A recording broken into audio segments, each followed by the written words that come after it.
My name is Dylan, and welcome back to my journey to earn my dream guitar. So, today, we are talking about bar chords. These are things that you usually figure out over time by yourself, but people don't often talk about. First off, the tuning I'm in today, it's not standard tuning. The intervals between the notes, between the strings, is standard tuning from the A string down, but we're a half step down. And then the lowest string is actually a C sharp, so it's a drop tuning. But we can still play bar chords in it. And I'd like to talk to people out there who are just starting to learn bar chords because they can notoriously be a pain in the ass. So let's talk about it. One of the first things that comes to mind that might help is to, first off, not try it way down here. Try it a little further up, maybe somewhere around the middle of the neck. That might be best. And then try and see how different the tension on the strings feels. Because the tension on the strings down here is a lot harder to overcome. Up here it gets a little weird too, just because the finger positions are so close together, but around the middle of the neck, things get quite easy comparatively. The way that the strings are interacting with the knuckles on your fingers can actually affect whether or not the bar chord plays out and rings out. So that chord I played earlier, you can hear that ring in there sometimes. And sometimes it's a matter of pressing harder. That actually fixes the notes that aren't ringing out and are buzzing. But sometimes it's just a matter of adjusting where this pointer finger is. See if I'm moving it up and down. It also depends on how easy your guitar is to play too.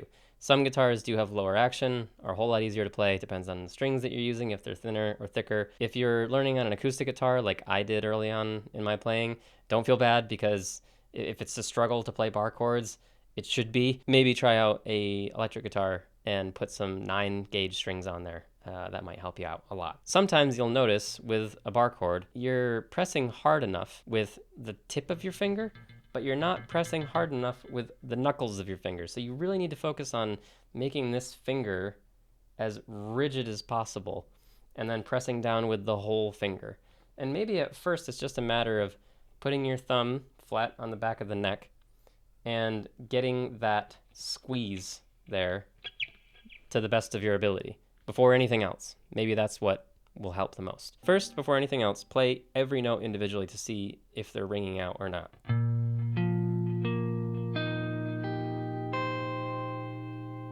Okay, so if I'm not pressing quite hard enough, you might get that, or you might get that. So you can see how the top end strings, these strings might be ringing out just fine, and this string might be ringing out just fine, but these middle ones, totally dead.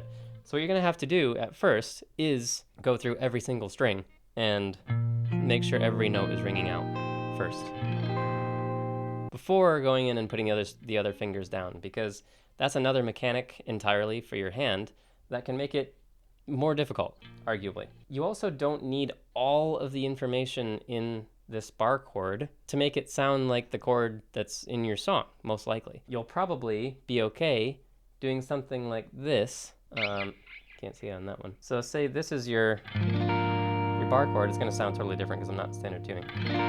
But I'll put it up on screen. If that's your shape, you don't really need this low note, technically, to make the same chord. So maybe you can use this shape. You just play from the A string down, and then you'll get that sound. Maybe this shape is a little bit easier to play because you're only having to bar those last two notes. You've basically got the whole chord there.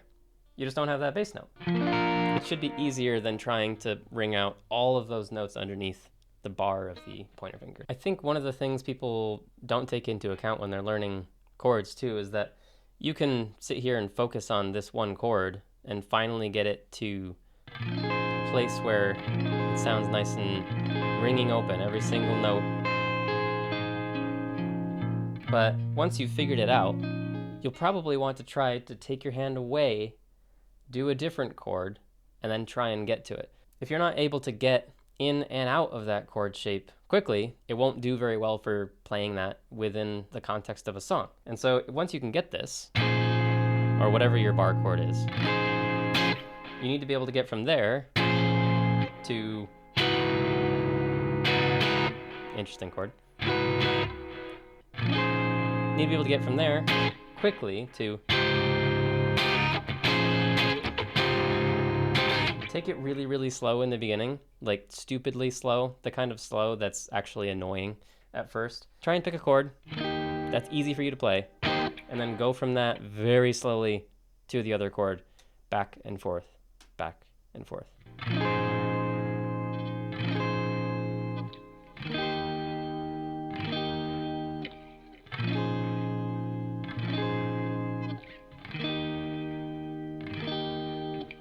And even if you have to kind of lie to yourself a little bit about how good you think it sounds at first, just rock out with it, you know?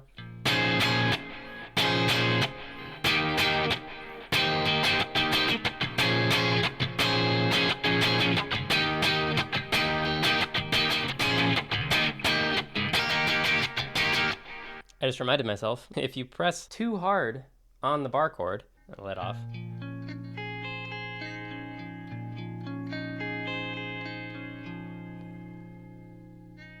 You hear that? So if you're just wringing the neck out and trying to get those notes out, you'll probably end up making it sharp. That's why I suggest moving, you know, the knuckles around on the strings to see if that helps a little bit. One more tip. So sometimes, depending on the chord you're playing, you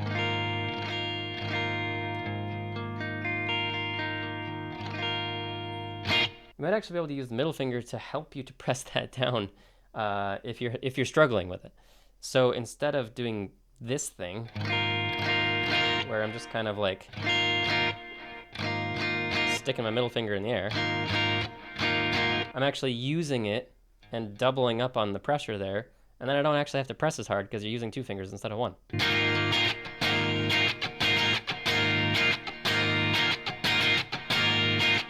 So, I think that's all I got for bar chords. I hope that some of those tips were helpful. So far in my journey to earning the dream guitar, we have exactly that many dollars. I'm going to keep trying and give the best that I can to everyone that wants to learn out there in the world. So thank you for watching, and we'll see you next one.